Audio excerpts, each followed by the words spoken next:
Le Gabon, dans sa politique de diversification économique, a signé avec Apollo Minerals et Trek Metals pour la prospection de zinc et de plomb. Selon la convention minière signée entre les parties, la participation d'Apollo Minerals s'élève à 80%, tandis que Trek hérite de 10%. L'État garde 10% de participation en accord avec le nouveau code minier adopté en 2019. En 2019, le Gabon a même adopté un nouveau code minier qui renforce la part de l'État dans le secteur.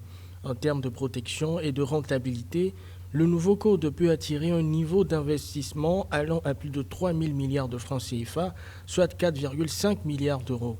Une opération qui concrétise le souhait de Libreville de développer son secteur minier afin de diversifier son économie encore très dépendante du pétrole.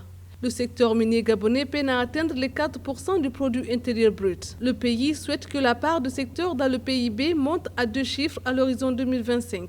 La diversification de l'économie gabonaise repose sur la sortie de tout pétrole, c'est-à-dire une économie qui repose pratiquement sur 60% en termes de recettes et à 85% en ce qui concerne ses exportations. En ce qui concerne le secteur minier, il y a par exemple un nouveau code incitatif qui permet, n'est-ce pas, au Gabon à court ou moyen terme de pouvoir engranger quelques entrées en devises.